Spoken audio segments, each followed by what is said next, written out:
पहुँच गए हैं पूज्य महाराज जी के श्री चरणों में। आइए जानते हैं राधाष्टमी व्रत की क्या महिमा है, राधाष्टमी व्रत को कब मनाना है अब की बार, और किस विधि से राधाष्टमी मनानी चाहिए। सभी वैष्णवों के घर में ठाकुर जी विराजमान हैं, वो किस भाव से, किस रीति से, किस नियम से व्रत को मनाएं, पूज्य महाराज श्री से जानते हैं। महाराज जी राधे राधे। जय श्री राधे।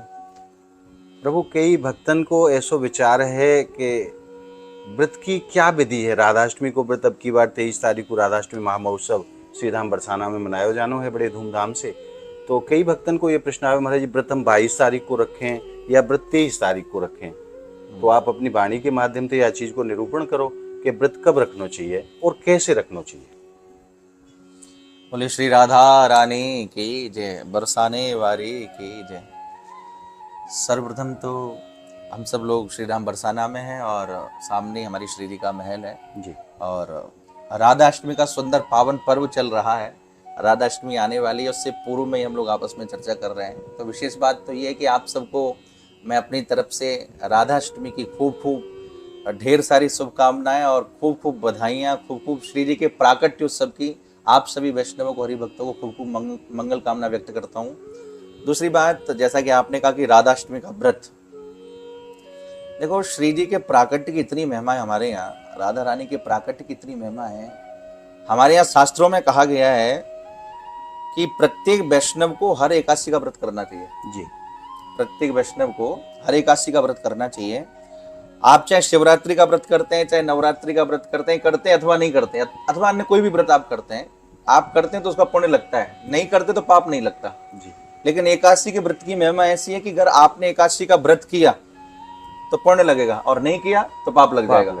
अब वो एक बात लगेगी भाई किसी की लाचारी है जी। या मजबूरियां हैं या किसी को बीमारी है, तो बहुत सारे लोग जो है व्रत नहीं रख पाते, उनकी अपनी एक समस्या है। लेकिन भविष्य पुराण में ऐसा लिखा हुआ है कि आपने 100 करोड़ एकादशी की और एक जन्माष्टमी का व्रत किया तो 100 करोड़ एकादशियों के व्रत का जो फल है तो एक जन्माष्टमी के व्रत से वो प्राप्त हो जाता है। जी। कृष्ण जन्माष्टमी के व्रत से। जी। उसी प्रकार कई सारे विद्वान लोग ऐसा कहते हैं कि आपने 100 करोड़ कृष्ण जन्माष्टमी का व्रत किया और एक राधाष्टमी का व्रत कर लिया तो उतना ही फल मिलेगा एक राधाष्टमी के व्रत से जो 100 करोड़ जन्माष्टमी का फल है। क्यों मिलेगा? इसका एक कारण है। हमारे शास्त्रों में कहा गया है कई जगह पे भगवान श्री कृष्ण को लेकर के कि भाई भगवान कृष्ण कौन है। जी। तो एते चांस कला पुंस कृष्णस्तु भगवान स्वयं। यदि भगवत्ता नाम की कोई सत्ता है तो वो श्री कृष्ण है। इसलिए कृष्णात् परम किमपि तत्त्वम् हम न जाने, भगवान कृष्ण के अलावा कोई तत्व है उसे हम नहीं जानते। अब सबके तत्व श्री कृष्ण है।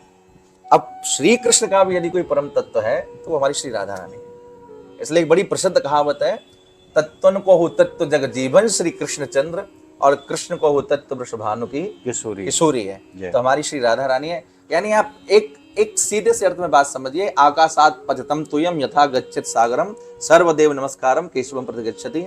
आकाश से जो पानी जमीन पर गिरता है वो नदियों में जाता है, नदियों का पानी समुद्र में जाता है। उस पानी की पूर्णता तभी होती है जब वो समुद्र में जाकर के मिलता है। उसी प्रकार अन्यान्य जगत में जितनी भी देवता है सबकी पूर्णता भगवान श्री कृष्ण के चरणों में जाकर के होती है।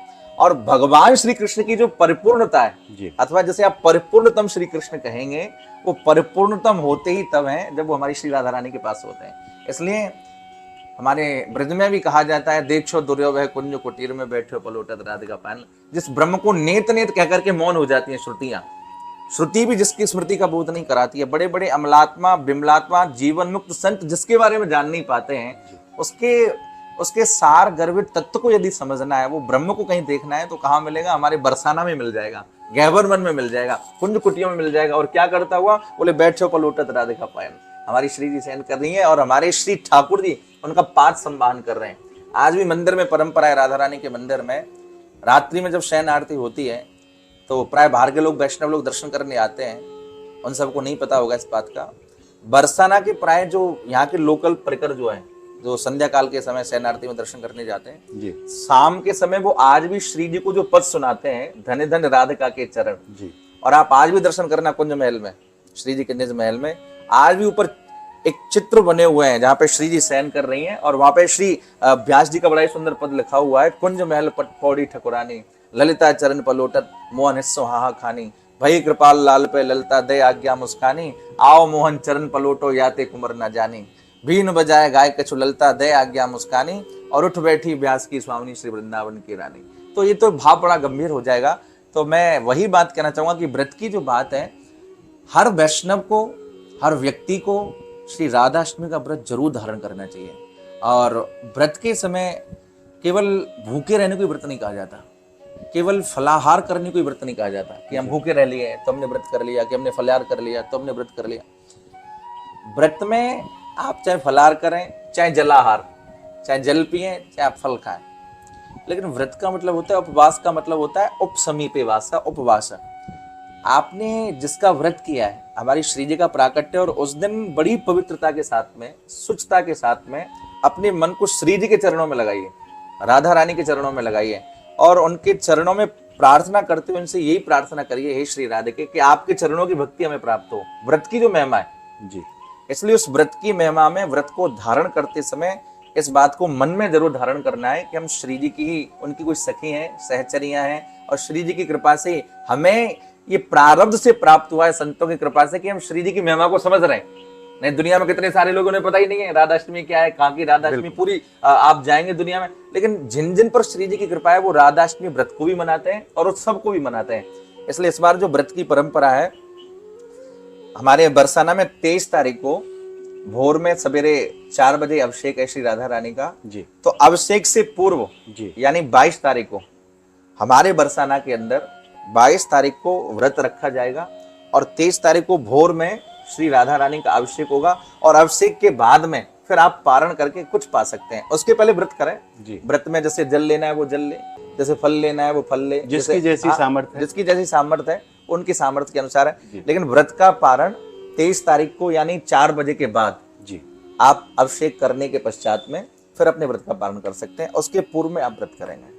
फिर लाडली जी को खूब चकाचक हाँ, फिर लाडली जी का खूब 56 भोग लगाओ, और जिसकी जैसी सामर्थ्य है, जी। कोई हलवा बनाओ, पुआ बनाओ, पकौड़ी बनाओ, रबड़ी बनाओ, 56 प्रकार के भोग लगाओ, जिसकी जैसी भावना है। लाडली जी को भोग लगा और स्वयं पाओ। हाँ, वो तो प्रसाद तो सबको मिलेगा तो ही। महाराज भाव ये रहना चाहिए कि व्रत शुरुआत करने से पहले, व्रत प्रारंभ करने से पहले, कि मैं किशोरी जी की सखी हूँ, सखी भाव से। जी जी। और मन में देखो, सखियां भी कई प्रकार की हैं, किसी को सखी भी कहते हैं जी, किसी को सहचरी भी कहते हैं, किसी को मंजरी भी कहते हैं, किसी को किंकरी भी कहते हैं। अब इन सब के भाव पृथक पृथक जी। है। मंजरी की पहुंच कहाँ तक है, किंकरी की पहुंच कहाँ तक है, सखी की पहुंच कहाँ तक है, सहचरी की पहुंच कहाँ तक इनकी है, अपनी अपनी सीमा इनकी है। अपनी अपनी सीमा है। पर सबको यही मन में भाव रखना है कि हम श्री जी की कोई सखी हैं, अथवा उनकी कोई सेविका है, अथवा कोई दासी है, जो श्री जी ने कृपा करके हमारे अंदर ये प्रेरणा करी कि हम उनका उत्सव मनाएं।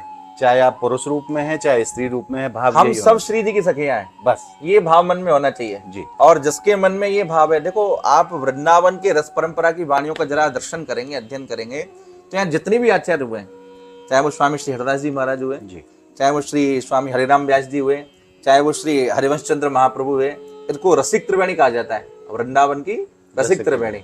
चाहे वो चाचा वृंदावन दास जी हुए, चाहे वो ध्रुव दास जी महाराज हुए, चाहे वो अष्टछाप के कवि हुए, कुंभन दास जी, स्वामी सूरदास जी, परमानंद आदि आदि जितने भी, ये सब श्री जी की सखियां हैं। ये सब श्री जी की सखियां, और श्री जी की इतनी महिमा गाई है। और अब वो विषय बड़ा थोड़ा लंबा हो जाएगा, उस विषय में हम नहीं जाएंगे। बस इतना समझें कि इनके मन में सांत्वना और इनके साधन की सिद्धि तभी पूर्ण हुई है जब इन्होंने श्री जी की महिमा गा दी है। जी, श्री जी की महिमा के ऐसे ऐसे पद हैं। आप सूरदास जी का पद आप सुनेंगे, अद्भुत एक अनुपम भाग, युगल कमल पर गजबर क्रीड़त तापर संग करत अनुराग। एक ऐसा पद है सूरदास जी का ये, कि जो लोग भी इसके बारे में सुनेंगे तो उन्हें पता चलेगा कि राधा रस तत्व क्या है, राधा किसे कहते हैं। हम बार बार जिस राधा का नाम लिए जा रहे हैं वो राधा है कौन। आप हरिवंश चंद्र महाप्रभु जी के बारे में जरा सा भी उनका अध्ययन अवलोकन करेंगे तो उन्होंने ग्रंथ लिखा है जिसको राधा सुधा निधि के नाम से जानते हैं। उसमें हरिवंश महाप्रभु ने तो इतनी महिमा गाई है राधा नाम की। स्वयं हरिवंश महाप्रभु कहते हैं कि श्री राधा पाद सरोज भक्ति मचला मुदवीक्ष निसकई तवाम प्रीत स्वम भजतोपि निर्भर महाप्रेमणाधिकम सर्वस आलिंगथ्यत चुम्बत स्वबदनान तांबूल माशेर पथत कंठे स्वाम्बन मालिका अमपि ममन्ये सेत कदा मोहन। यानी वहां महाप्रभु कहते हैं, हरिवंश महाप्रभु, कि जो कृष्ण कृष्ण कहता है उनको श्री राधा रानी अपनी भक्ति देती हैं, और जो राधा राधा कहता है तो उसके साथ श्री श्री कृष्ण क्या करते हैं। तो वहां वो लिखते हैं कि श्री राधा पाद सरोज भक्ति मचला, यानी भक्ति मचला उद्वीक्ष, श्री राधा के चरणों में जिसकी भक्ति है, ऐसा देख करके श्री कृष्ण क्या करते हैं, बोले राधा पाद सरोज भक्ति मचला उद्वीक्ष निष्कई तवाम प्रीत स्वम भजतोप निर्भर महाप्रेमणाधिकम सर्वसम। राधा भक्त के ऊपर श्री ठाकुर जी अपना अविरल प्रेम वर्षण कर देते हैं, यानी वर्षा कर देते हैं। और फिर क्या करते हैं, राधा अब आजकल तो हमारे वृंदावन बरसाना में सब राधे राधे कहते हैं, फोन भी करो किसी को तो राधे राधे, रिक्शा वाले भी राधे राधे, तो कितनी बड़ी बात है ये। तो जो राधा राधा कहते हैं तो ठाकुर जी क्या करते हैं, बोले आलिंगथ्यत शब्द देखिए आप। और ये जो मैं प्रमाण दे रहा हूं राधा सुधा निधि का प्रमाण है। हरिवंश चंद्र महाप्रभु कहते हैं आलिंगथ्यत, जो राधा राधा कहता है प्रेम के साथ में, उसको ठाकुर जी अपने हृदय से लगाते हैं, आलिंगन करते हैं। उसके भी आगे आप देखिए आलिंगथ्यत चुंबती, जो राधा राधा कहता है ठाकुर जी उसका मुख चुंबन करते हैं। जय हो। आलिंगथ्यत चुंबत स्व बदनान तांबूल माशेर पतन, यानी जो राधा राधा कहता है श्री ठाकुर जी अपने मुख का चर्वित पान का बीड़ा राधा भक्त को देते हैं। फिर भी उन्हें लगता है कि अभी मैंने कुछ दिया नहीं, तो अंत में क्या करते हैं, बोले कंठे स्वाम बन मालिका मपि मन्ये शीत कदा मोहना, जो राधा राधा कहता है ठाकुर जी अपने कंठ की बनमाला उतार देते हैं और राधा भक्त को पहना देते हैं। अब आप इसी बात से अनुमान कर सकते हैं कि जो राधा राधा कहता है उसके साथ में ये व्यवहार है। अब जिसके जीवन में श्री किशोरी जी का प्राकट्य हो रहा है, राधा रानी का प्राकट्य हो रहा है, उसके ऊपर श्री लाल जी का, श्री ठाकुर जी का कितना बड़ा आनंद होगा, वो प्रेम ही समझ सकता है। महाराज एक और प्रश्न आपसे जी। कई वैष्णवन को प्रश्न हो कि महाराज हमारे यहाँ तो श्री जी को विग्रह नहीं है, गोपाल जी की सेवा करें, तो वो कैसे या व्रत को करें? इस विषय में देखो, हमारे यहाँ एक परंपरा है राधा कृष्ण सनेही है एक प्राण दो देही, वही श्री जी हैं और वही ठाकुर जी हैं, अथवा ये कहा जाए वही लाल जी हैं वही प्रिया जी हैं जी, अथवा ये कहा जाए कि दक्षिणांगम च श्री कृष्णम वामार्धांगम च राधिका, ये ब्रह्म वैवर्त पुराण का प्रमाण है। हमारे ठाकुर जी का जो दक्षिण अंग है, जो दायां भाग है, ये श्री कृष्ण है, और जो वाम भाग है वो श्री राधिका है। वाम भाग श्री राधिका और दक्षिण भाग श्री लाल जी। आप आज भी बिहारी जी के मंदिर में दर्शन करना, बिहारी जी को कई बार ऐसा श्रृंगार धारण कराया जाता है जिसमें बिहारी जी में एक बार दर्शन करो तो लाल जी का दर्शन होता है, और एक बार दर्शन करो तो स्वामिनी जी का दर्शन होता है। दोनों का दर्शन बिहारी जी के अंदर दर्शन होता है। तो और दूसरी परंपरा ये है कि ठाकुर जी की रमण इच्छा ही श्री राधा है जी। ठाकुर जी ने रमण करने की इच्छा की तो श्री राधा प्रकट हो गई, तो जो उनकी रमण इच्छा वही तो राधा है, अथवा जो राधा है वही श्री कृष्ण है। हमारे निकुंजों के भाव में कहा जाता है कि राधा राधा रटत कृष्ण स्वयं राधा वै, और पूछत सखांसों कृष्ण कहाँ गए, यानी राधा राधा कहते कहते कृष्ण राधा हो जाते हैं और सखाओं से पूछते हैं कृष्ण कहाँ है। अथवा राधा रानी क्या करती है, कृष्ण कृष्ण कहते राधा स्वयं कृष्ण भई, पूछत सखिंसों प्यारी कहाँ गई। कृष्ण कहते कहते राधा स्वयं कृष्ण हो जाती है, फिर सखियों से पूछती है राधा कहाँ है। तो जो राधा है वही कृष्ण है, इस बात को भी समझना।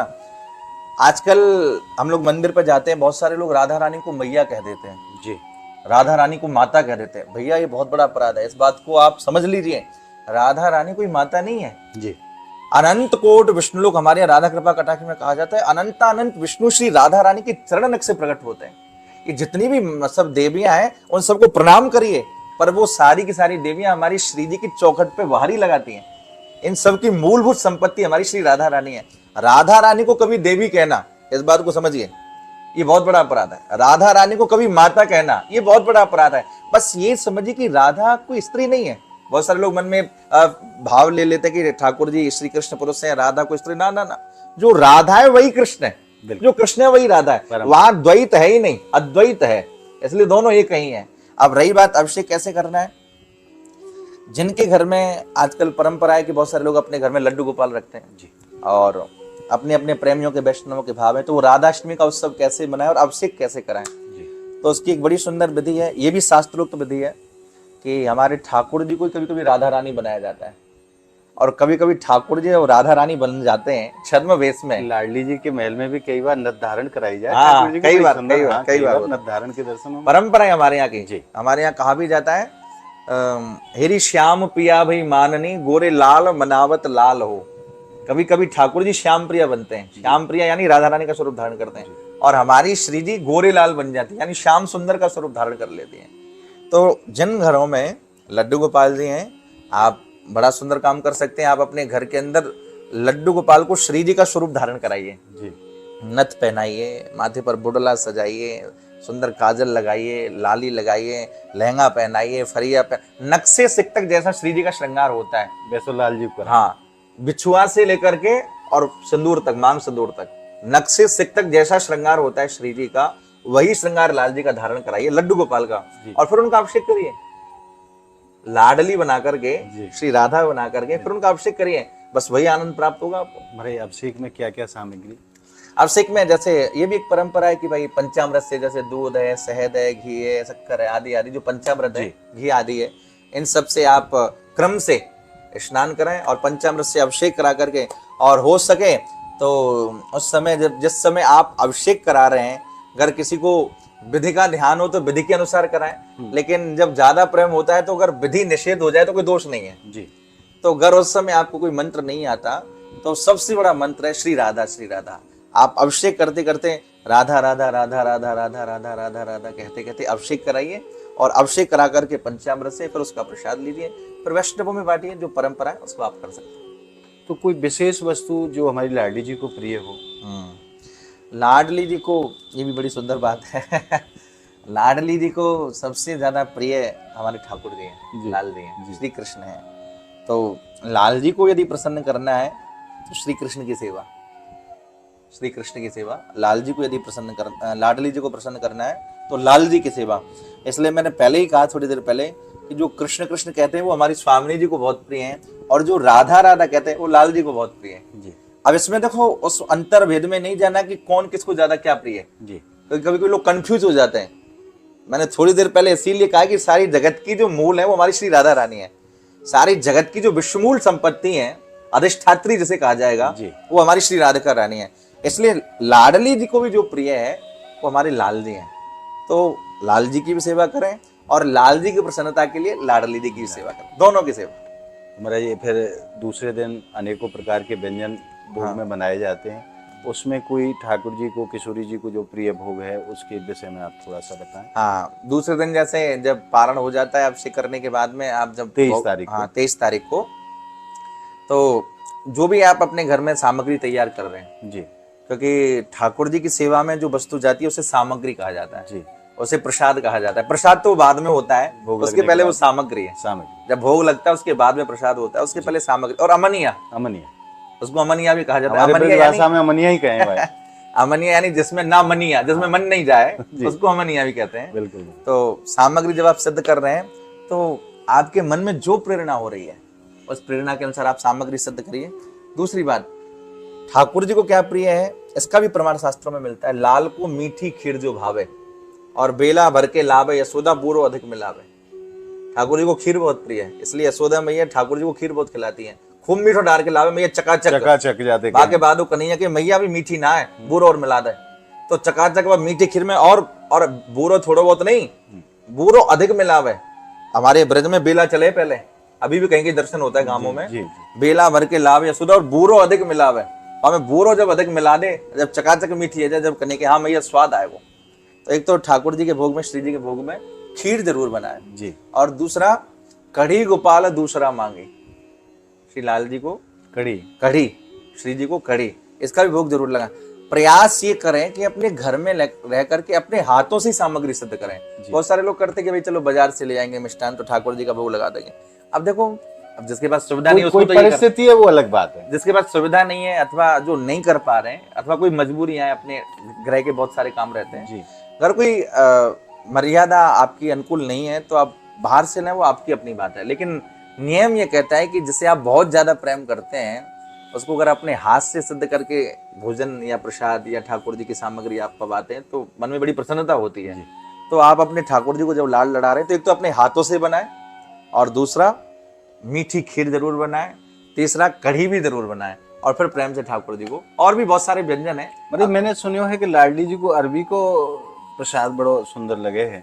हाँ, ये वैष्णवों के अपने मन के ऊपर है। ऐसा मैंने कहीं सुनियो है कि अरबी को प्रसाद जरूर लाडली जी को बड़ा प्रिय है। भोगों में तो बहुत प्रकार के भोग हैं, खुरचन है, खीर मोहन है, खीर साय, खीर है, खजला है, जलेबी है, कलाकंद है, बालूशाही है, मोहन थार है, मीवा बाटी रबड़ी है, मैसूर, हमारे पद भी बोला जाता है 56 प्रकार का। तो अगर आप ऐसा बना सकते तो ऐसा भी बनाइए। कितने प्रकार की जो दाल बनती है, बिल्कुल, कितने प्रकार की कढ़ी बनती है, कितने प्रकार के हलवा बनते हैं जी, कितने प्रकार के बनते हैं। और फिर वो वैष्णव के हृदय के ऊपर है, वो जैसा मन में आए वैसा आप तैयार करिए, और जितना आपकी अनुकूलता हो, जितना आपकी सामर्थ्य हो, उसके अनुसार आप करें। बहुत सुंदर भाई। मैं आप भक्तों से निवेदन करूं, निश्चित रूप से आपकी जो भी मन में शंका रही है राधाष्टमी व्रत के विषय में, उन सब का पूज्य महाराज जी ने बड़े ही सुंदर वाणी में निरूपण करो है और आपकी सब शंकाओं को समाधान है गए हो वो। आइए बता लेते हैं महाराज जी से। महाराज जी खूब कृपा करिए, आपने बड़ा समय दियो, आपको बार बार धन्यवाद। राधे राधे।